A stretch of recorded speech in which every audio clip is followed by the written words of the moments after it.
Oye, tío, lo de la capucha, lo de Eminem, ¿es por algo en concreto? O... Me motiva muchísimo. Además, como tengo la cámara donde nos vemos a ti y a mí, solo me veo a mí mismo. Es que una cosa que me ha hecho gracia, macho, es que cuando hemos empezado la llamada, no tenías la capucha puesta y llevabas las gafas. Exacto. Y de repente ha sido empezar el podcast que no te está viendo nadie la cara y te has puesto en modo gángster. Exacto. Brutal. Sí. Pero es que hizo podcast, es eso. Gangsta style. Drop the mic.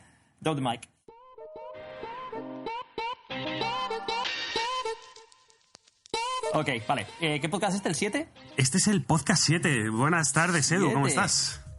Buenos días desde Florida. A mí me pillas en buenos días. ¿Qué hora es ahora? Las 12:30 de la mañana, mira. Sí, a mí me pillas ya buenas tardes, casi buenas noches en Dublín. Dublín, Ireland. Dublín. Esa U es imposible. Si no has nacido aquí y te has quedado aquí, es imposible de decir, tío, es alucinante. Joder, macho. Este podcast es, como todos, pero este es especialmente especial porque si ya en el podcast anterior me quisiste hacer la prueba de no saber muy bien de qué íbamos a hablar, no hacía falta que me leyera nada, en este ya es absolutamente brutal porque no sé de qué cojones vamos a hablar.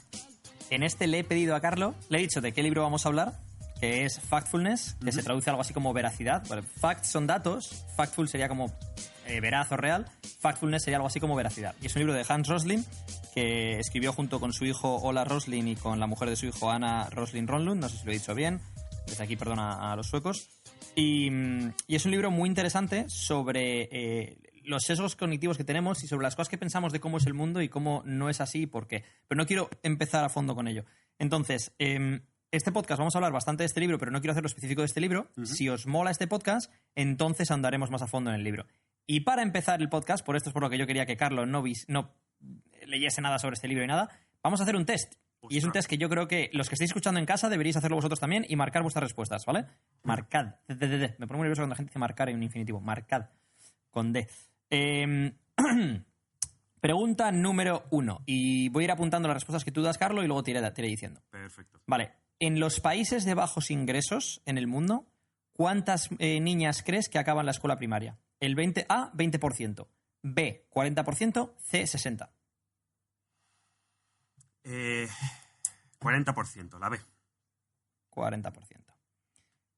Segunda pregunta. ¿Dónde crees que vive la mayoría de la población del mundo? ¿En países de bajos ingresos, países de medios ingresos o países de altos ingresos? O sea, A, bajo ingreso, B, medio ingreso, C, alto ingreso. Te diría la A. Vale. Siguiente pregunta número 3.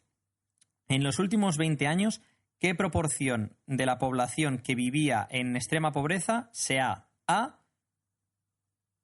en los últimos 20 años, la población que vivía en extrema pobreza se ha A, duplicado, B, mantenido más o menos lo mismo, o C, dividido por la mitad?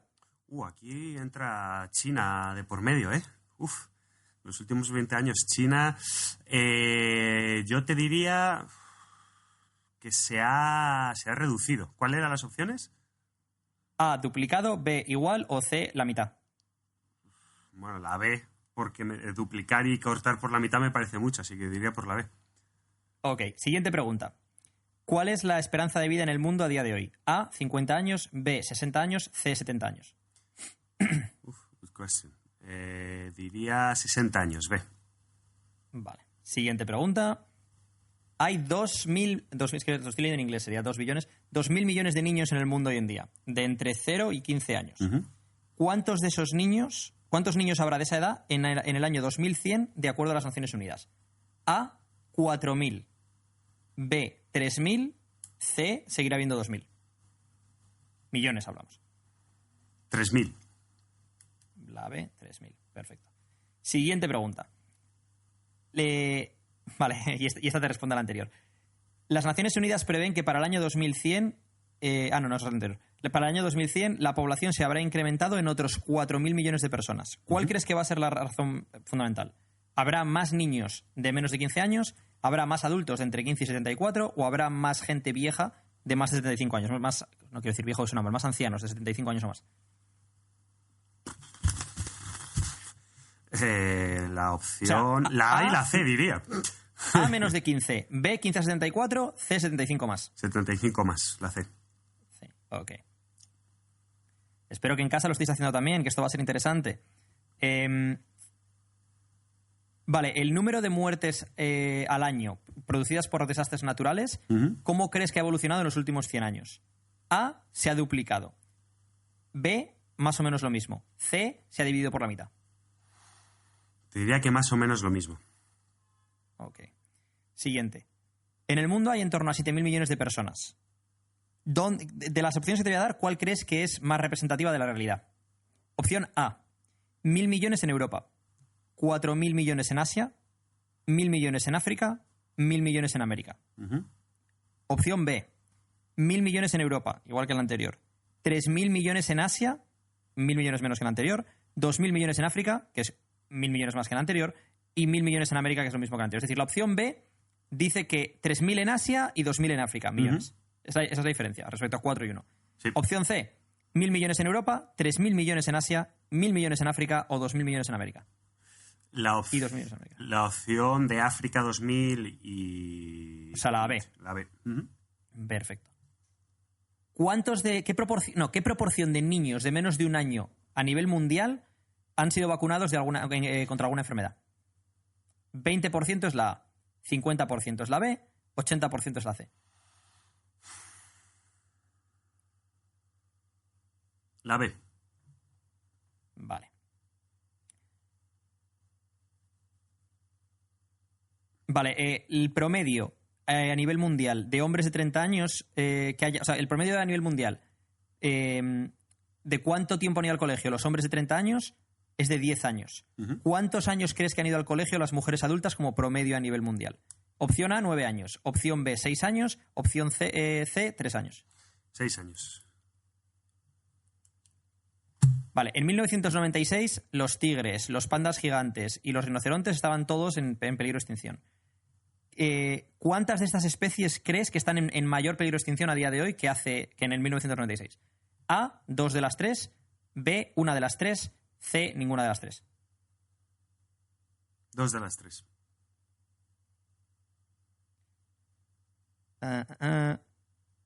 ¿Qué proporción de gente en el mundo tienen acceso a electricidad? No te digo electricidad cojonuda, sino algún tipo de acceso a electricidad, aunque sea inestable y débil o lo que sea, ¿vale?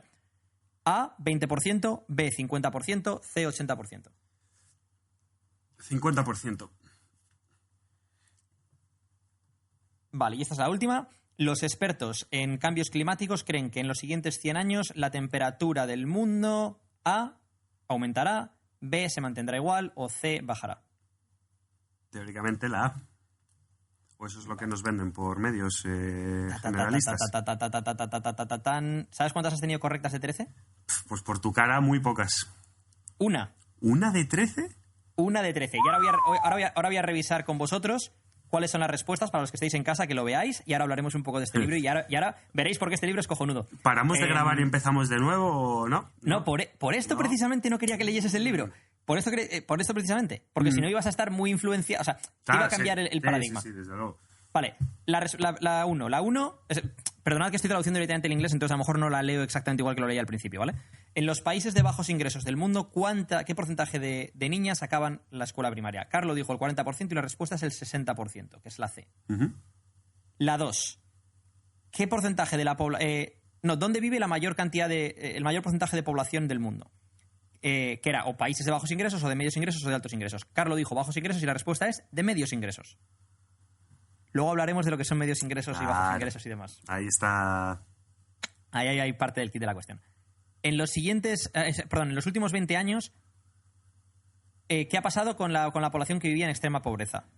A, se había duplicado, B, se había mantenido más o menos igual, o C, se había dividido por la mitad. Carlos dijo más o menos igual y la respuesta es se ha dividido por la mitad.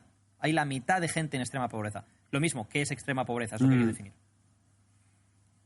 ¿Cuál es la esperanza de vida en el mundo a día de hoy? A, 50 años, B, 60 años, C, 70 años. Carlos creía que 60, la respuesta son 70. Hay 2.000 millones de niños en el mundo de entre 0 y 15 años. ¿Cuántos niños habrá de esta edad en el año 2100 de acuerdo a las Naciones Unidas? ¿4.000 millones, 3.000 millones o 2.000 millones? Carlos había dicho 3.000 millones y la respuesta es 2.000 millones, los mismos que hoy en día.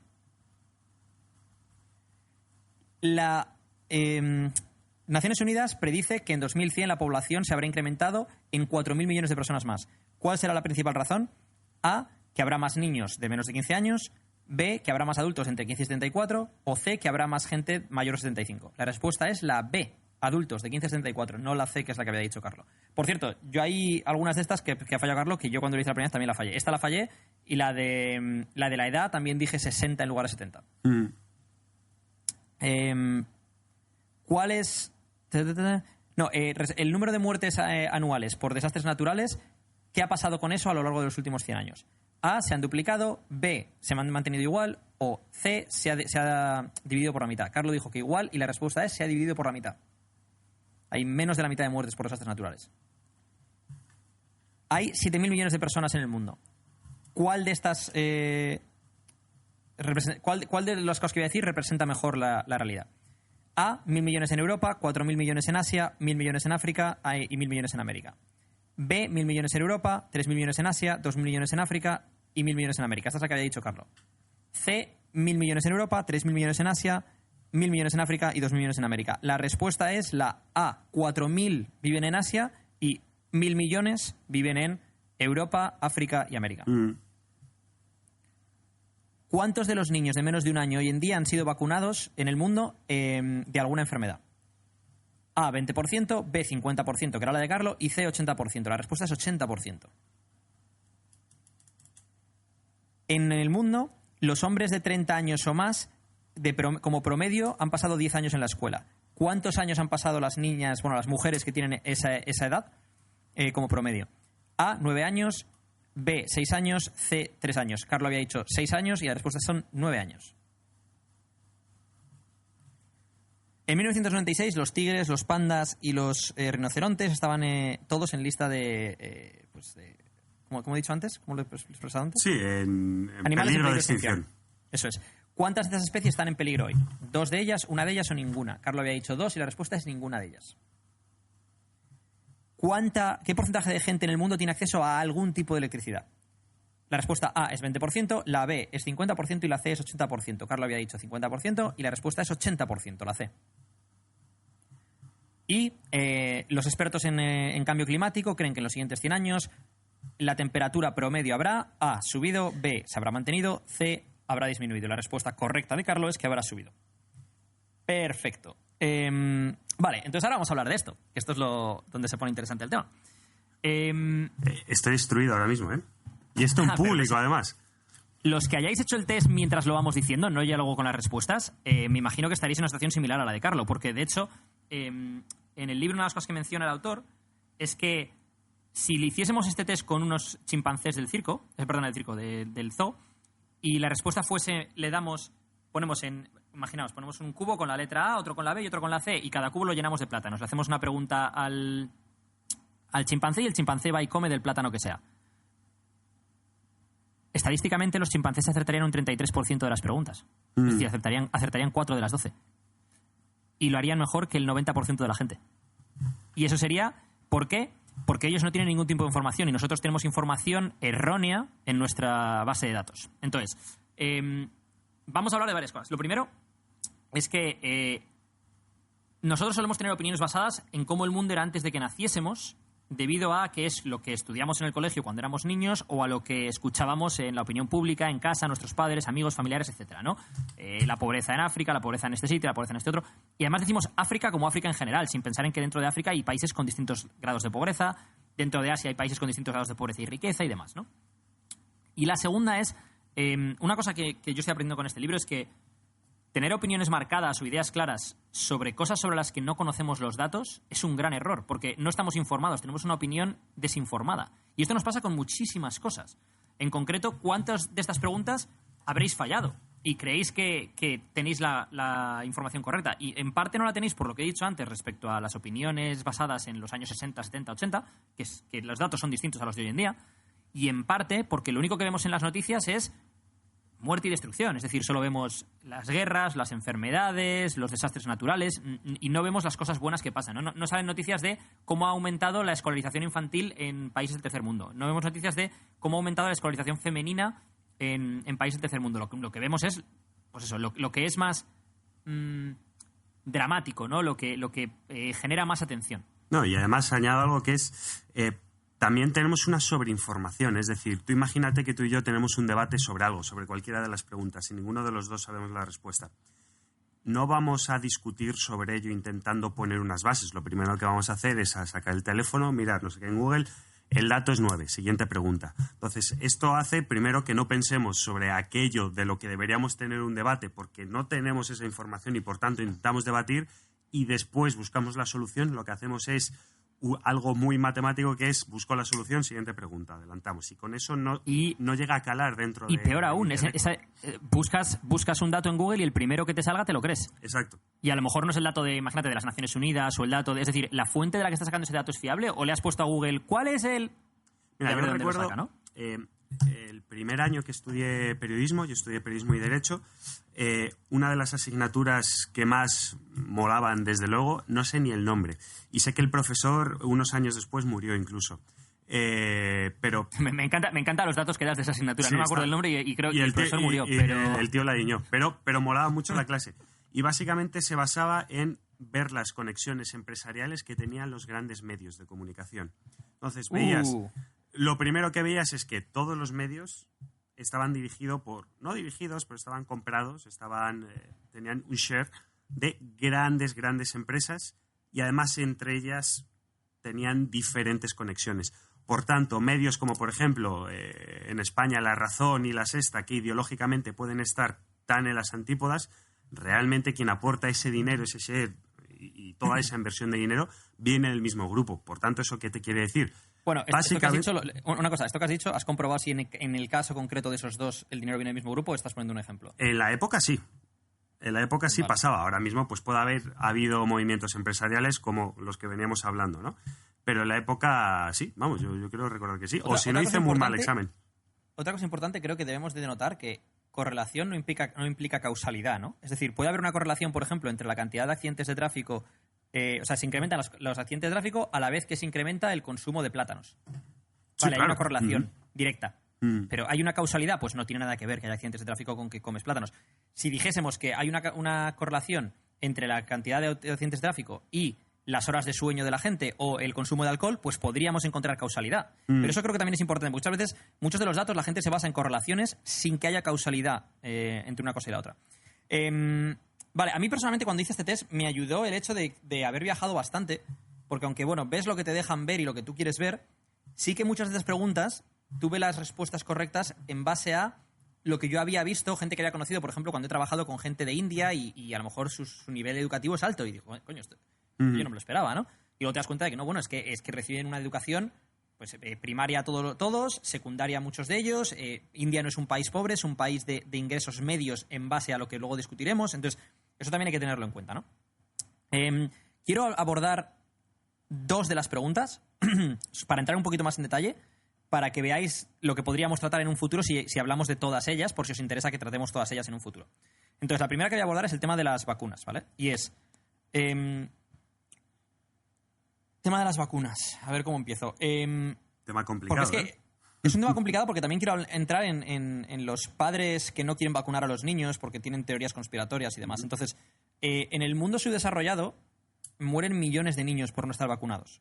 Y no solo por eso, sino porque además no tienen acceso a una sanidad suficientemente fuerte o suficientemente preparada, que tengan los medios materiales, que tengan el personal, como para que si tienen, por ejemplo, paperas o tienen lo que sea, primero, que adquieran esa enfermedad por no haber sido vacunados, y segundo, que puedan ser tratados, ¿no?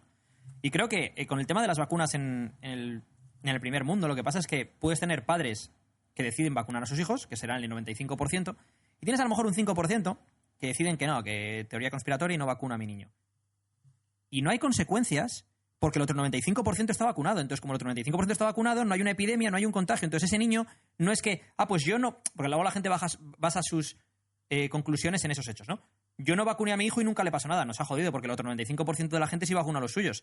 Si no hubieran estado todos los demás vacunados, a ver qué hubiera pasado con tu hijo. Y a lo mejor tu hijo se coge, imagínate, varicela, y la varicela a día de hoy en el mundo desarrollado no es un problema, más allá de que te vaya a dejar alguna marca estética, pero no es un problema a nivel de secuelas para toda la vida graves que te vayan a afectar a tu desarrollo o que vayas a poder morir de ella. ¿Por qué? Porque hay pues eso, un sistema de salud avanzado, accesible y demás, ¿no? En concreto, en España tenemos el Sistema Nacional de Salud, que tenemos una cobertura universal y gratuita. Es decir, asistencia sanitaria para todos, independientemente incluso a día de hoy de tu situación legal en el país.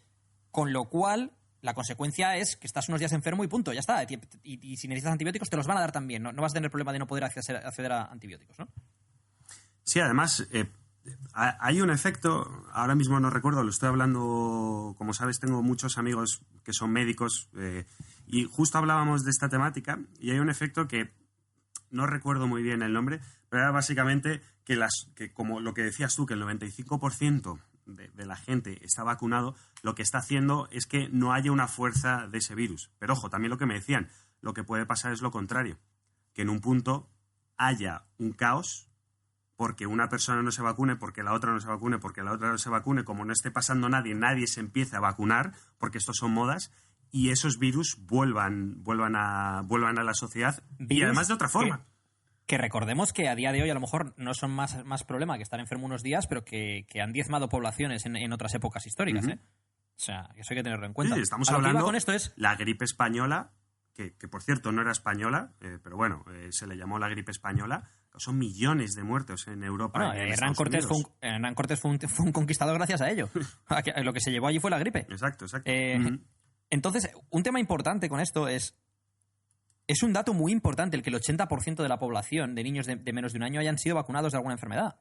Es que es un dato muy, muy, muy importante. Es vacunados de alguna enfermedad. A lo mejor no han sido vacunados de todas las que deberían. A lo mejor no reciben todas las vacunas que deben recibir a las distintas edades que tienen que recibirlo. O sea, es un paso dentro de un camino muy largo, pero es un tema muy importante. Entonces, la otra pregunta que quiero abordar es el tema de las niñas y la educación primaria. Me asombra que no sepamos esto porque nadie nos lo dice. O sea, es algo que nadie nos dice. Nadie nos dice, primero, que no sé si era el 80 o el 90% hemos visto de niñas reciben educación primaria. Y segundo, que las niñas, o sea, que en el promedio de mujeres de 30 años en el mundo a día de hoy han recibido solo un año menos de educación que el promedio de hombres, cosa que tampoco sabemos. Con esto quiero dejar claras varias cosas. Lo primero, es una noticia súper importante y que no la conocemos. Y lo segundo, esto no quiere decir que haya equidad. Y esto no quiere decir que, por ejemplo, que las mujeres, lo que he dicho antes, solo un año menos de educación. Bueno, es que no deberían de tener ningún año menos de educación. Sí, el problema es que ya partimos de una base en la que presupones que tienen que tener... No, presupones, eso no tú. Por desgracia, exacto, presupones que no reciben ese menos acceso a la educación. Eso es. Exacto. Entonces... Sí, sigue con la lógica. Lo que quiero es que no quiero que esto nos lleve al engaño de pensar que ahora las mujeres tienen equidad de oportunidades en el mundo subdesarrollado, sobre todo, porque esto es un pequeño paso de un camino muy largo, como decía antes con el tema de las vacunas, ¿no? Entonces, hay otro problema que no tenemos en cuenta aquí, es... a ver cómo explico esto. ¿Qué pasa con esas niñas que estudian hasta los 13 años, cuando hacen la educación primaria y les toca pasar a la secundaria, y luego ya no pueden estudiar? O sea, a nivel psicológico, si tú eres una niña y no llegas a estudiar educación primaria, pues lo pasarás mal un año cuando tienes 5 o 6 años, luego ya te acostumbrarás a que esa es tu vida, ¿no? No quiero decir que sea mejor ni peor, ¿eh? Creo que es un avance que haya educación primaria, pero hay una parte positiva y una parte negativa ahora de esto que quiero decir. A ver, que no quiero que se me malentienda. Esas niñas, cuando estudian hasta los 13 años, puede que hayan sido mejores estudiantes que sus hermanos o sus amigos. Y sin embargo, sus hermanos siguen estudiando y ellas no. Y esas niñas tienen sueños rotos. ¿Cómo les afecta esto psicológicamente? ¿Qué ejemplo les estamos dando, no? Pero por otro lado, gracias a que han estudiado durante esos años, no solo han recibido una mayor educación que les va a ayudar en su vida, sino que gracias a eso empieza a haber un activismo civil de defensa de los derechos de las mujeres, porque esas niñas han recibido suficiente educación como para darse cuenta de lo que se están perdiendo. Si nunca hubieran ido al colegio, nunca se hubieran dado cuenta realmente de eso. Que creo yo, no sé, ¿eh? Sí. Y además, aquí volvemos a meter algo que hila mucho con lo que decías al principio, que muchas veces tenemos conocimientos basados en la antigüedad.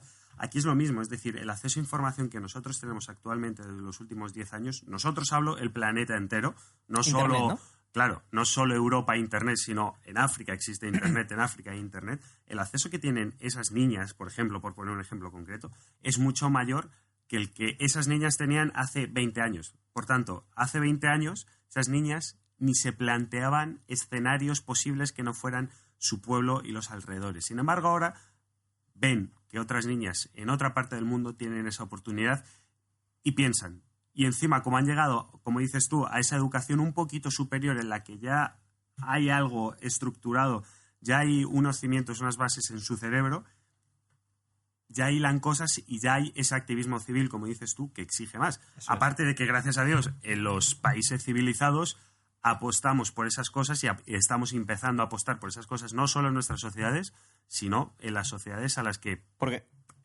antes hemos tanto quitado.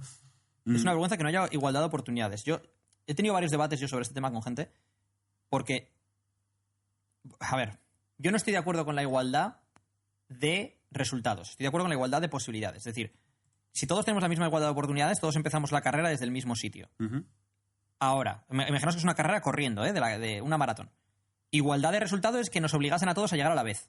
Entonces, no, igualdad de resultados, o sea, va a haber diferencias en los ingresos de cada persona, en base a su trabajo, en base a sus oportunidades, en base a... La suerte que ha tenido en su vida, incluso.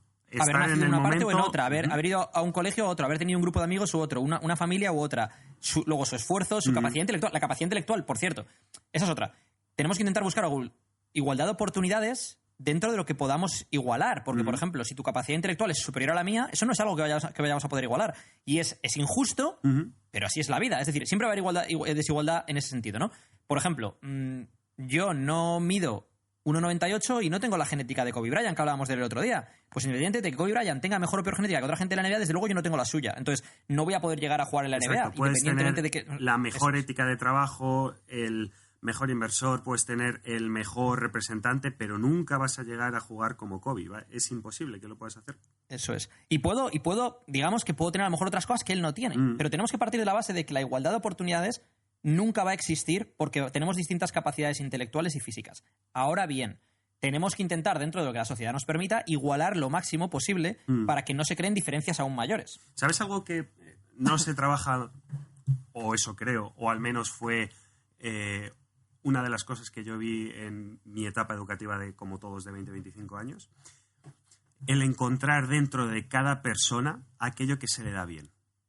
Eso yo creo que es fundamental. Creo que era Einstein. El problema de estas frases y de estos dichos es que igual los dijo... Los memes. No sé quién. Pero vamos, yo creo que esta sí lo dijo Einstein, que la metáfora con el pez, ¿no? Que un pez... no sé cuál era. Pero ¿cómo era? Si juzgas a una tortuga por su capacidad para escalar árboles, sí, algo así, será, ¿no? Pues, será siempre un fracasado, ¿no? Exacto. Algo así, y sin embargo, o a un mono por su capacidad para nadar, por ejemplo. Eso es. Entonces, la historia es... ya no partimos solo de que la sociedad y el Estado, en este caso, te dé igualdad de oportunidades. También te tiene que dar herramientas para que sepas dónde puedes ser igual a otras personas o incluso mejor que otras personas. Y es algo que, desgraciadamente, y yo, que bueno, conozco mucho el sistema educativo porque además trabajo en él, no se trabaja en eso. O no se trabaja de una forma institucionalizada, se trabaja de una forma personalista porque yo como profesor quiero hacer eso, pero no está integrado dentro del sistema. Y esto nos trae a otro debate. Bueno, a dos debates. Me encanta cuando nos vamos por las ramas. Esto creo que es lo más interesante de los podcasts, cuando nos vamos por otras cosas. Dos debates. El primer debate, que es lo que hablábamos otra vez. Cuando tú eres bueno en algo, normalmente tiendes a que te guste esa cosa. Entonces, el problema es cuando no encuentras aquello en lo que eres bueno, es cuando hay frustración, cuando hay fracaso escolar y demás, ¿no? Punto número uno. Y a lo mejor no encuentras lo que a ti te gusta. Es que a lo mejor a mí no me gusta la biología y la geología y tampoco quiero ser biólogo ni geólogo, pero a lo mejor podría ser de puta madre en otras cosas, ¿no? Y iba a decir, perdonadme la expresión, pero nada, me da igual si me la perdonáis o no. Un saludo aquí desde a todos. Bueno, en fin, después de esa pinza. Eso es uno de los temas importantes, vale. Y luego el otro que tenía en la cabeza, que espérate un segundo que se me acaba de ir, que tenía que ver con eso, con el autoconocimiento, ¿no? Vale, nos enseñan desde que eres pequeño que tienes que tapar los agujeros en tu juego, ¿no? Your holes in the game. Es decir, que intentes trabajar en tus debilidades. Y yo no estoy de acuerdo. Yo creo que depende de si esas debilidades son necesarias o no en tu día a día. Por ejemplo, si tú eres muy torpe socialmente, probablemente tengas que trabajar en ello porque lo vas a necesitar sí o sí en tu vida. Pero, a ver, para los chavales que estáis en el instituto, que estáis escuchando esto, si tú no sabes decir bien en una frase lo que es el sujeto, el predicado, el complemento directo o indirecto, pero sabes escribir bien y sabes hablar bien, a nadie le importa una mierda. Entonces, no te rompas la cabeza por eso y a lo mejor eres cojonudo en matemáticas y a lo mejor te vas a dedicar a algo relativo a los números. Es decir, el problema que tenemos hoy en día es que nos hacen ser mediocres en muchas cosas en lugar de destacar en una. Cuando realmente el éxito profesional está en la especialización, normalmente. Está en ser muy, muy bueno en una cosa en concreto. Yo, ¿sabes qué? Yo lo llevaría al siguiente nivel. También porque yo tengo una personalidad y una forma de ver las cosas un poco diferentes a la tuya. Yo creo que tienes toda la razón en lo que dices, pero que todos tenemos que tener una mínima. Hay una base, sí. Ahora hablamos de una mínima base en todo. Cuanto tu base en todo sea más alta, mejor vas a ser después de lo que te vayas a especializar. Porque, y volviendo al tema de las cajas, que es como muy recurrente en nuestro podcast, el tema de las pequeñas cajas, cuantas más cajas tengas el check, todas esas cajas más te van a aportar al armario, por decirlo de alguna forma, ¿no? A aquello donde eres bueno. Sí y no. Y ahora volvemos en mi opinión respecto a esto. Claro. Es, en función de a lo que te vayas a dedicar o lo mismo, de dónde tengas esos agujeros en tu juego, ¿no? Es decir, ¿tú realmente necesitas saber o te acuerdas de algo de geología? Yo estudié geología y no me acuerdo de nada. Entonces... Voy a hacer una pequeña acotación. Yo era un niño friki de la geología. O sea, tengo una colección que doné a mi colegio, por cierto, de Alcobendas, el Colegio Juan 23, una colección de igual 50 piezas de geología, de minerales. Ahí cierro el paréntesis. Yo me acuerdo solo de una cosa de geología, y es Perca de Silorca, que creo que era es acrónimo, ¿no? ¿Cómo se llaman esas cosas?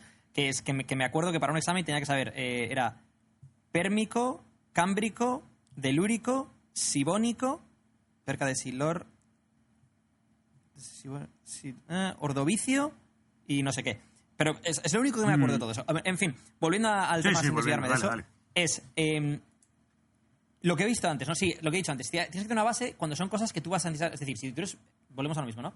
Si tú no sabes sumar, si tú no sabes multiplicar, claro.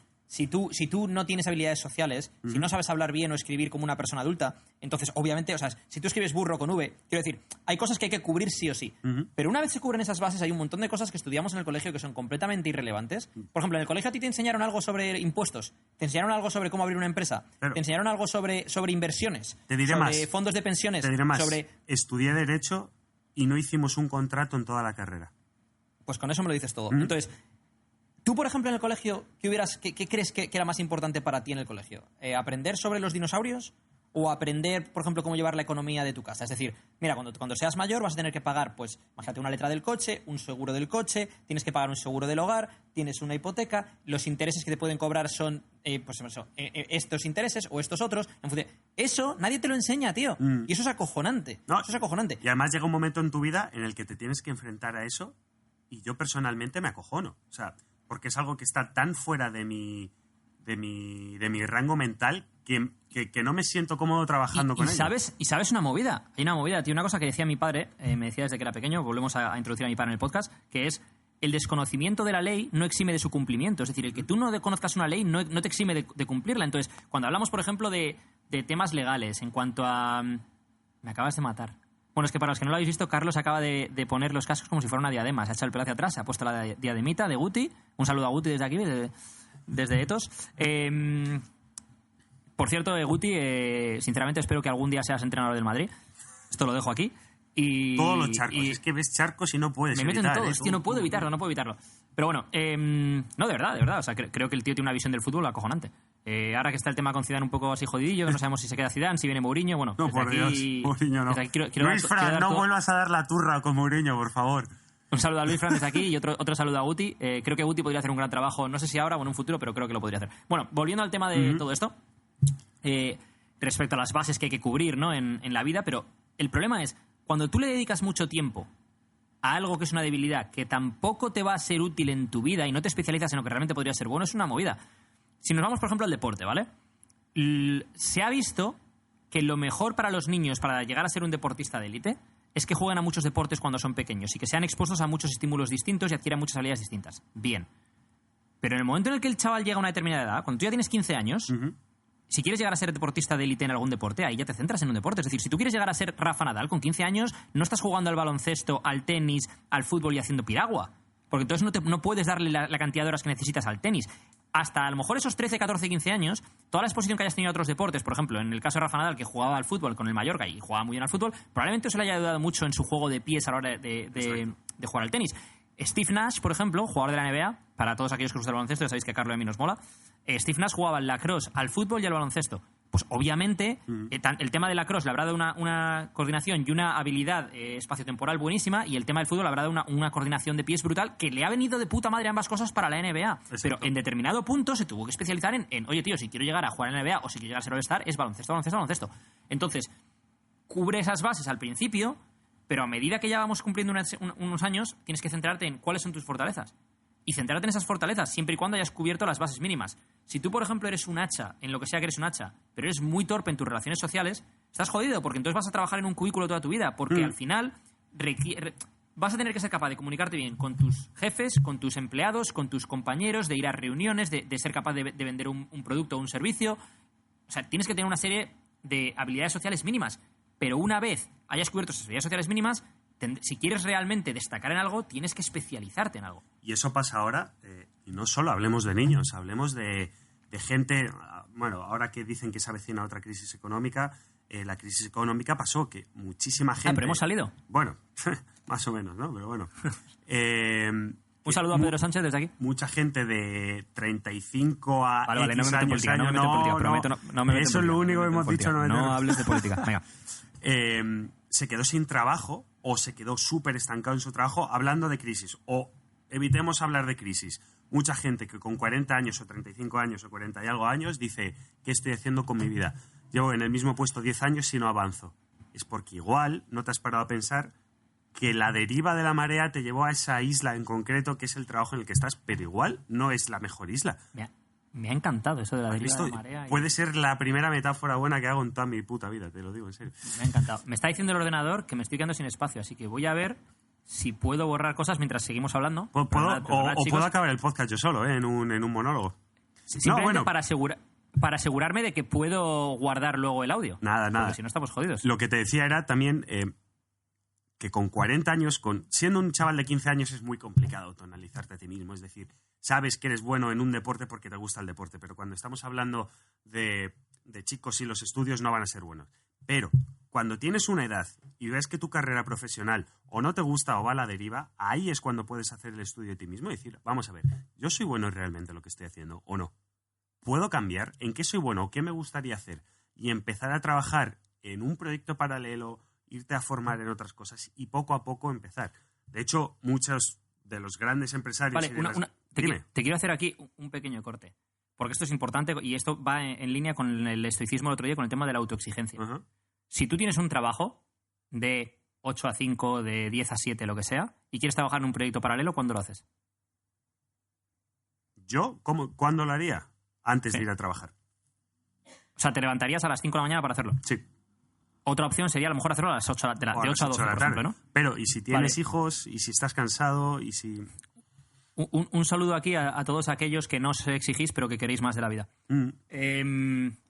Nada, esto lo digo, sueno como un gilipollas diciendo esto, pero lo que quiero decir con esto es que nadie te va a dar duros por pesetas y que hay una metáfora que creo que la utiliza Gary Vee, que habla de tu trabajo es tu carne y tu proyecto paralelo son tus patatas, ¿no? Entonces tú no dejas de comer carne para comer patatas. Tú no dejas de comer el plato principal por comer la ensalada, por ejemplo. Lo que tienes que hacer es seguir trabajando en eso, que es lo que te da de comer, y buscarte tiempo de donde no lo tienes. Bueno, sí lo tienes, a lo mejor si dejases de emplear tiempo en redes sociales o viendo la tele o cosas por el estilo, en lugar de tragarte todos los episodios de La Casa de Papel, que por cierto es una serie brutal, pero tampoco quiero empezar a hablar de series ahora, que si no me meto en otro charco. A lo mejor en lugar de ponerte a ver Breaking Bad o La Casa de Papel o lo que sea que estás viendo, le podrías dedicar ese tiempo a tu proyecto o a estudiar un curso, a mejorar tus habilidades, es decir, a desarrollar otro skill set, otra serie de habilidades que te puedan ayudar o bien a cambiar a otra carrera o bien a dar un salto en tu carrera profesional. Vamos a pelar la cebolla. Te propongo un ejercicio que es... A ver. Yo soy José Alberto, ¿vale? Tengo 40 años, trabajo de 8:30 a 6:30 y te digo que no puedo entrenar o no puedo tener un proyecto paralelo y tal. Vamos a despiezar hora a hora los días para hacerle ver que sí tiene tiempo para hacerlo. Buenas tardes, José Alberto. Hola, José Alberto. Encantado. Hola, José Alberto. Bienvenido al podcast de Etos. Bien, como nos has contado, trabajas, me has dicho, de 8:30 ¿hasta qué hora? 5:30, 6:30. Bien. ¿Y qué haces de 5:30 hasta las 11 de la noche? Que es más o menos la hora que suelen cerrar los gimnasios. A ver, pues por ejemplo, por el tema de ir al gimnasio. Sí, por el tema del gimnasio. Bueno, pues normalmente tardo media hora en ir a casa, pero hay veces que me quedo con los colegas tomando una cervecita, o tengo que ir a recoger a los niños y no puedo entrenar, los tengo que duchar, o es que hay un partido de fútbol y mañana otro de baloncesto, y normalmente las tardes pues las tengo muy liadas, ¿sabes? Bien, te propongo dos cosas. Una, con el tema de los niños, lo que puedes hacer a lo mejor es apuntarte a un gimnasio que esté en un polideportivo local y apuntas a tus niños a alguna clase de karate, de natación o lo que sea por ahí. Mientras el niño está en la clase de karate, de natación o de lo que sea que haya, tú vas al gimnasio. Eso es una opción. La otra opción, por ejemplo, cuando decías que a lo mejor tardas media hora entre que vas a casa o tal, ¿por qué no te llevas la bolsa del gimnasio al trabajo? Es un coñazo, pero bueno, es lo que hay. Y desde ahí te vas directo al gimnasio. A lo mejor tienes un gimnasio al lado del trabajo, a lo mejor si no lo tienes cerca de casa. O a lo mejor tienes una hora de descanso para la comida. ¿Por qué no comes en 15 minutos y te vas al gimnasio aunque sea media hora? ¿No? O sea, uno es mejor que cero. Siempre hay algo que puedes hacer. Y este es el ejemplo del gimnasio que te requiere ir a un sitio en concreto. Pero si hablásemos de formación propia, es decir, que tú quisieras formarte, eso lo puedes hacer en tu casa con podcasts, con audiolibros, con cursos online. Es decir, a día de hoy con Internet tienes acceso a toda la información del mundo. El tema es que encuentres el tiempo, las horas y que luego me digas, es que estoy sin energía. Ya, bueno, sí, a todos nos gusta más estar tirados viendo un partido del Madrid o del Barça o de lo que sea que te guste ver, o la Fórmula 1, o viendo Netflix que estar estudiando, ¿no? A no ser que encuentres algo que realmente te llame y que realmente digas, joder, es que quiero aprender más de tema y quieras indagar a fondo. Y ahí es a donde vamos. Eso es en lo que realmente puedes llegar a ser bueno. Y eso Aquello volvemos al tema de los fondo y no te estoicos, que es, mírate, coge un espejo. Literalmente, cógete un puto espejo, tío, póntelo delante de la cara y dile, ¿qué te gusta? No, es que me gusta, yo qué sé, tío, es que me gusta el tenis, me flipa el tenis. Pues en vez de ir al gimnasio, igual te tienes que apuntar a jugar 4 días a la semana al tenis, por ejemplo, y empezar así a hacer deporte. O igual puedes empezar un podcast hablando sobre tenis. O igual puedes empezar a hacer un curso de formación de entrenador para ser entrenador de tenis. O yo qué sé, es que hay millones de formas, hay millones. El problema es ponerte delante del espejo y ver los dragones y los demonios que tienes dentro que realmente no te quieres enfrentar a ellos, que es muy complicado siempre hacerlo. Ahora que has dicho lo de los dragones, me ha recordado una cosa que decía Jordan Peterson, es que luego le he confundido con Jordan Peters. Peterson es el psiquiatra y Peters es el culturista. Uh-huh. Es importante hacer esta... Es que no habéis visto la cara que he puesto. Entonces, el tema de esto es... una cosa que dice Jordan Peterson, que viene a ser algo así como: si sabes que el dragón está en su guarida, vete a atacar al dragón antes de que venga a tu poblado. Tío, o sea, tiene más sentido que vayas tú a intentar matar al dragón en su guarida y seas tú el que decida el momento en el que vas a ir, que esperes a que el dragón llegue y se líe a tirar fuego en las cabañas. Sí, Quiero decir, cuando tú no te lo esperas, ¿no? Exacto. Eso es. Entonces, si tú sabes que estás en un momento de tu vida en el cual a lo mejor dices, joder, es que si no hago algo al respecto me voy a encontrar en un momento dado en el que voy a estar en paro porque no estoy especializado, porque esto, por lo otro, porque ya hay gente más joven que está especializada, que cobra menos que yo, lo que sea, ¿no? ¿Vas a esperar hasta que eso pase o vas a hacer algo al respecto ahora? O la gente con el tema de la salud, ¿no? Joder, si sigo cogiendo peso, para cuando tenga tal edad voy a estar prediabético, a lo mejor tengo problemas de corazón. Coño, pues haz algo antes de llegar a ese punto. Sí. O sea, si lo sabes, haz algo antes de llegar a este punto, ¿no? Mira, yo por experiencia propia, tú cuando me conociste, a ver, no era una persona gorda, pero sí estaba más fuera de forma, joder, bastante más fuera de forma. Estaba jodido. Estaba jodido para tener 26... para la edad que tenías, para 28... si no recuerdo mal, una persona... Sí, 28, es verdad. Sí, hay una persona que conocemos que te echó 35... Sí. Y tenía 28. Y está bien eso. Y no me di cuenta por mí mismo, me di cuenta... recuerdo perfectamente uno de los momentos que me di cuenta, uno ya lo hablamos en otro podcast, que fue el típico comentario que te agarra la grasilla en la playa. Y otro fue... Yo jugaba baloncesto en la liga local de Alcobendas cuando todavía residía en España. Y con 28 años yo había empezado a jugar al baloncesto hacía 2. Entonces yo decía, bueno, a ver, yo técnicamente soy peor que el resto porque acabo de empezar, pero joder, físicamente, tío, soy de los jóvenes de aquí, tendría que... Y ninguna de las dos. Y dije, pero espérate, si soy el malo aquí y soy el malo aquí, ¿dónde? Y me dije, bueno, pues igual es que no estás en forma. ¿Cómo crees que estás? Efectivamente. Y fue ponerme delante del espejo y decir, pues sí. Pues igual es que sí. Pasan dos cosas ahí, ¿no? Uno, tus estándares de lo que es estar en forma o no estar en forma. No te das cuenta de dónde están hasta que te comparas con otra gente. Eso es punto número 1. Y punto número 2. Es triste, pero es cierto. Con 20 años tú puedes llevar sin hacer deporte un tiempo y aún así te vas a hacer deporte y no te ahogas y aguantas. Cuando ya empiezas a cumplir años, yo sobre todo a partir de los 30 empecé a notarlo ya. Hay una cosa que dice Ben Pakulski, que es un culturista, que dice que hasta los 30 años entrenas con cojones y a partir de los 30 entrenas con cabeza. ¿Por qué? Porque es cuando empiezan a venir las lesiones, cuando te molesta esto, cuando no recuperas igual, cuando las articulaciones esto, lo otro. Entonces, creo que parte de razón tiene, ¿no? Bueno, nos hemos ido por 80 charcos, 80 ramas, pero quiero volver rápidamente, no va a ser rápidamente, ya lo sabéis, pero quiero volver rápidamente ¿A dónde? A los 4 niveles de riqueza según Hans Rosling, ¿vale? Los que menciona en su libro. Entonces, para hablar del tema de la pobreza relativa y absoluta, que son dos cosas distintas, ¿vale? Pobreza relativa es cómo de pobre eres comparado con tu vecino. Pobreza absoluta es no tienes para comer, básicamente, ¿vale? Entonces, hay 4 niveles que dice él de pobreza / riqueza. Nivel 1. Ganas $1 americano al día, o el equivalente en tu moneda local. Tienes entre 5 y 6 hijos. ¿Por qué tienes más hijos? Esto es una cosa importante. Cuando estás en los niveles más bajos, tienes más hijos porque probablemente si enferman morirán. Y porque probablemente necesites a tus hijos para que trabajen las tierras que tienes para poder comer, ¿vale? Y aparte de que no tienes acceso a métodos anticonceptivos y demás. Ganas $1 al día. Tienes de 5 a 6 hijos que andan durante horas con un cubo de plástico para ir al pozo más cercano a sacar agua. Y a la vuelta recogen madera para preparar un fuego en casa. Porque no tienes electricidad ni nada para cocinar. Cuando lleguen a casa y prepares el fuego, les prepararás unas gachas de avena. Una comida al día y es la misma todos los días. El medio de transporte es andar, descalzo. No dispones de electricidad ni de agua corriente. Y si uno de tus hijos se pone enfermo, no puedes permitir antibióticos, ni tampoco hay servicios sanitarios disponibles, con lo cual es probable que tu hijo muera o que la enfermedad le deje secuelas de por vida. En torno a 1.000 millones de personas viven así hoy en día. Nivel 2. 1.000 millones de personas. 1.000 millones de personas. Nivel 2, que es en donde está más parte de la población, dentro de los 4 niveles. Nivel 2. Por cierto, entre el nivel 1 y el 2 está más de la mitad de la población del mundo. Nivel 2. Ganas... lo que pasa es que... Bueno, luego volveremos a esto. Lo que pasa es que pobreza absoluta es el nivel 1.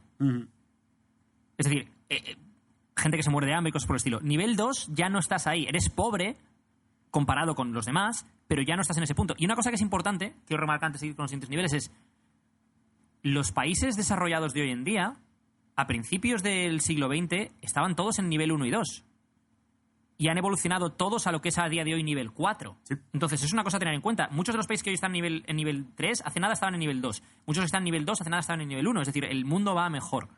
Y no nos damos cuenta de que España, Suecia, Inglaterra, a principios del siglo XX, incluso hasta el año 1930, no pasaban del nivel 2. Y en principios del siglo XX, nivel 1. En algunos casos. Hay cosas que tenemos que tener en cuenta, ¿vale? Sobre esto. Nivel 2. Ganas $4 americanos al día o su equivalente en otra moneda, ¿no? La que sea. Ahora puedes comprar algo de comida que no hayas sembrado tú mismo. Puedes comprar unas gallinas y así tener huevos de forma recurrente. Tus hijos ya no van descalzos porque has podido ahorrar para comprar unas sandalias baratas. Y es posible que incluso hayas comprado una bicicleta para que al ir a recoger el agua no tengan que andar 30 kilómetros y puedan ir en bicicleta. Lo mismo, van con un cubo de plástico, recogen el agua en un pozo que hay en no sé dónde y vuelven con ese agua. Todavía no tienes agua corriente. Es posible que tengas acceso limitado e inestable a electricidad. Esto quiere decir que puedas encender alguna bombilla de vez en cuando en casa, no que tengas como para cocinar con ello. Para cocinar probablemente tengas una cocina de gas muy rústica, muy rudimentaria, pero ya no tienes que encender fuego con leña. Si alguno de tus hijos se pusiese enfermo de gravedad, probablemente tendrías que vender todas tus posesiones para poder permitirte la asistencia sanitaria o los antibióticos y volverías al nivel 1. En torno a 3.000 millones de personas viven así. Nivel 3. Ganas $16 al día o el equivalente. Probablemente tengas varios trabajos y trabajas de 14 a 16 horas al día, pero por fin has salido de la pobreza más extrema. Es decir, ahora mismo ya no eres pobre, entre comillas. Tienes agua corriente y electricidad en casa. Por fin tienes una nevera, con lo cual puedes tener comida allí. Además, gracias a la electricidad, tus hijos pueden estudiar y hacer los deberes, ya que el anochecer ya no es impedimento para ellos, cosa que sí lo era en los otros 2 niveles. Y tampoco emplean varias horas al día en tener que ir a por agua. Es decir, los niños de los niveles 1 y 2 no pueden estudiar prácticamente. No tienen ni tiempo ni medios. Ni medios en cuanto a que, bueno, pueden ir a tener una educación primaria mayor, o sea, mejor o peor dentro de la zona, pero no pueden estudiar en casa, no tienen luz, etcétera. Tal vez hayas podido ahorrar suficiente como para comprar una moto barata que te permite ir a alguna fábrica de la ciudad más cercana, donde puedas a lo mejor ganar más dinero y que tus hijos algún día tengan acceso a educación superior. Y de esa forma puede que algún día lleguen al nivel 4. En torno a 2.000 millones de personas viven así hoy en día. Y ahora lo más interesante de todo. Si estás escuchando este podcast, probablemente estés en el nivel 4 y seas de la población rica del mundo, y a lo mejor muchos de vosotros ni lo sabéis. Nivel 4, ganas más de $32 al día. $32 al día estamos hablando de $900 al mes, que son en euros unos 800. Si estás ahí, eres de la población rica del mundo. Si estás escuchando este podcast, seguramente te encuentres en este nivel. Significa que tienes agua corriente, tienes electricidad, probablemente tengas transporte motorizado, acceso a educación primaria y secundaria, transporte público y un largo etcétera de cosas que damos por sentado en nuestro día a día y que 6.000 millones de personas en el mundo no tienen, ya que en torno a 1.000 millones de personas vivimos en el nivel 4. A ver, es complicado hablar de esto sin entrar en tópicos, sin entrar en buenismos o sin abrirte las venas, ¿no? Es un tema muy complicado. Yo, como enfocaría esto es, coge estos datos, asúmelos y man up. O sea, aparte de hacer lecturas geopolíticas o de historia que podríamos estar haciendo, lo que no lo vamos a hacer ahora. Vamos a hacer 2-3 lecturas cortas. Lectura 1, lo que acaba de decir Carlo. Eso básicamente lo que voy a decir Carlo es autoexigencia y gratitud. Es decir, da gracias de no estar en la situación del nivel 1 o el nivel 2, tanto si estás en el 3 como en el 4, y seguramente estés en el 4 si estás escuchando esto, a pesar de que la situación de tu país puede ser complicada ahora mismo, depende de dónde lo estéis escuchando, pero deja de darte cabezazos contra la pared porque no estás a lo mejor, porque no tienes tal coche o porque no tienes tal el iPhone 11 o lo que sea que no tienes. Aprecia lo que tienes y las oportunidades que te brinda el estar donde estás ahora mismo respecto a otros países. No te compares con la gente que está en el punto más alto, en el 1% de la riqueza mundial, que por cierto creo que el 1% de la riqueza mundial, y esto es algo que sorprendería mucho a la gente, no sé este dato exacto, curiosamente hoy hemos estado hablando de la veracidad de los datos, pero me suena que el 1% de la riqueza mundial está en torno a 3.000 o 4.000 dólares al mes. El 1%, ¿eh? Es decir, cuando hablamos normalmente del 1% de los más ricos pensamos en megamillonarios. No, ese es el 1% dentro de los ricos. Exacto. Sí. Ese es el 0,01. El 1% es gente que gana 3.000 dólares o más al mes, creo que es. De nuevo, no me citéis con estos datos porque tendría que comprobarlo, pero me suena que lo leí hace poco. Entonces, lectura 1, autoexigencia y gratitud. Es man up, que ha dicho Carlos, ¿no? Lectura 2, muchas veces hay... Iba a decir tendencias xenófobas, pero tampoco lo quiero llamar así porque muchas veces es por ignorancia, no por xenofobia. Gente que dice, no, pero es que los que están en estos países o los de tal raza o tal otra no pueden vivir como nosotros o no pueden llegar a estar como estamos nosotros o X o Y. Y eso es ignorancia pura y dura. El problema es que muchas veces también la ignorancia y el racismo van de la mano y la ignorancia y la xenofobia van de la mano, ¿no? Cuanto más educado estás, probablemente menos racista o xenófobo seas. Entonces, es que nuestros países, los países más civilizados y que están en la mejor situación del mundo ahora mismo, hace no demasiado también estaban en el nivel 2, en el nivel 1, en el nivel 3. Es decir, y que hay muchos países que hace poco estaban en el nivel 1, ahora están en el 2 o en el 3. Muchos países que estaban en el 2, ahora están en el 3 o en el 4.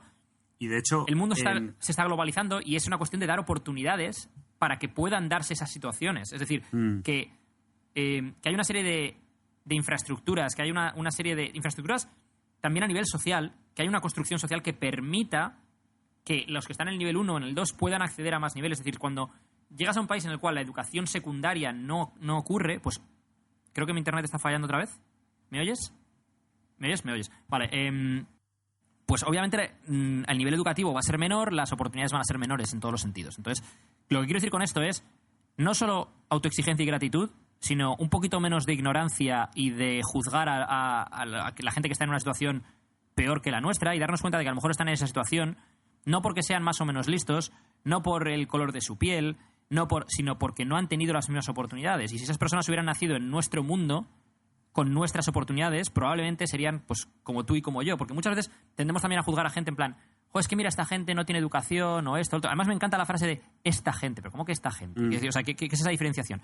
Y hablamos de no tienen esta educación o esto o lo otro, o en cuanto a derechos civiles y cosas del estilo, ¿no? Y en muchos casos no nos damos cuenta de que al final y al cabo nosotros somos como animalitos, ¿no? Simplemente que somos animalitos racionales. Pero si a ti como animalito que eres, si tú eres un perro y no te han enseñado a cagar fuera de casa, pues crees que cagar dentro de casa está bien. Entonces, mucha gente que a lo mejor no comparte tu ideología sobre el mundo y sobre las oportunidades, no la comparte porque nadie le ha enseñado lo que le tiene que enseñar, no ha tenido acceso a la misma cantidad de información que has tenido tú, ni de una forma a lo mejor tan objetiva como la hayas podido tener tú, y por eso su visión del mundo es distinta a la tuya.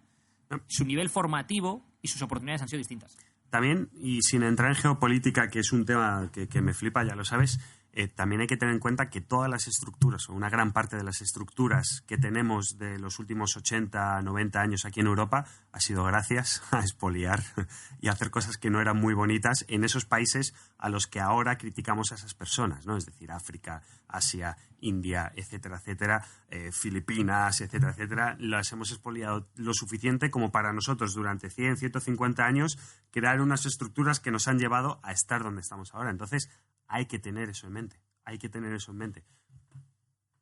Y creo que la última lectura de esto es dejemos, y yo el primero, de tener fuertes opiniones o marcadas opiniones, como queráis llamarlas, sin tener datos fiables para tener esas opiniones, porque estamos basando nuestras opiniones en subjetivismo, en nuestra forma de ver el mundo a través de nuestro prisma, sin tener los datos necesarios como para poder juzgar adecuadamente. Y ¿Sabes un ejercicio que me gusta hacer a mí mucho? Que es, yo O sea, siempre lo digo de coña, pero es totalmente cierto, que es cualquier teoría conspirativa, conspiranoia, ¿cómo es la palabra?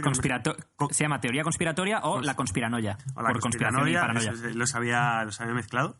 Yo de base me la creo, siempre. Cualquier cosa, me la creo. ¿Por qué? Porque yo me lo creo y lo primero que hago es meterme al ordenador, al móvil, a decir, a ver, ¿de dónde viene esto? Vamos a investigar. Quería cerrar el podcast, pero... Y te ha abierto un melón. Es que sí. Te ha abierto un melón. ¿El mundo es plano o no? El otro día te lo dije, no sé si lo llegaste a ver. El documental, es que es brutal. El documental, os lo recomiendo desde aquí, el brutal de tierraplanismo que está en Netflix, que es cojonudo. A ver, no nos metamos ahí, porque es que son otros 40 minutos. Esto lo vamos a dejar para futuros podcasts, me encanta. Yo creo que debería cerrar con voz sexy como en el último último podcast con la pregunta que acabas de hacer, si el mundo es plano o no, y que nos den sus opiniones. Espera. Voy a decir algo y luego ya cierras con lo que te dé la gana. Si os ha gustado este podcast, si queréis que hablemos más de este libro y que ahondemos en cada una de las cuestiones, hicisteis el test al principio, y digamos un poco, expongamos lo que nos cuenta el autor del libro respecto a cada una de estas opiniones, por favor, dejarnos comentarios y decírnoslo. Si os gusta el podcast, os agradecería que lo compartieseis con amigos, que nos dieseis buenas críticas, que os suscribieseis a nuestros canales de iVoox, de YouTube, de donde sea que lo estemos poniendo ahora mismo, donde estéis escuchando. Y nada, que os agradecemos mucho que le hayáis dedicado el tiempo a escuchar este podcast. Para nosotros significa mucho que haya gente que le interese escuchar lo que estamos diciendo durante 50 minutos, una hora o 40 minutos o el tiempo que os suponga este podcast, y esperamos, dentro de lo que está en nuestra mano, aportaros todo lo posible. Y ahora, Carlo, pregunta lo que quieras. No, es que lo has cerrado en un tono serio, entonces no puedo venir yo a romper la seriedad. Nada, chicos, muchas gracias por escucharnos. Reiterar Carlo, ¿no? Rompe la seriedad. Que no estamos en Radio Nacional de España, que esto es nuestro podcast, tío. Vamos a hacer lo siguiente. Yo os propongo desde aquí que veáis, Edu, a ti también, el documental Tierraplanismo de Netflix, y que me digáis por qué, sin entrar dentro de si es real o no es real esa teoría, por qué creéis que yo he podido empatizar o que la gente puede empatizar con la gente que piensa que la Tierra es plana. Y lo hablamos en el siguiente podcast. Me encanta cómo tiras balones fuera. Es decir, ¿por qué yo he podido empatizar con la gente que, como no dando a entender una postura clara... No. Mi postura es que para mí, por los datos que yo tengo, es que yo creo que la Tierra no es plana, los datos que yo tengo y siempre he tenido, pero que entiendo muy bien a las personas que piensan que la Tierra es plana. Y viendo el documental, ¿sabéis cuál es? Y la pregunta sexy con la que cerramos, y yo no he visto el documental, es... ¿tenemos acceso a todos los datos a los que tendríamos que tener acceso?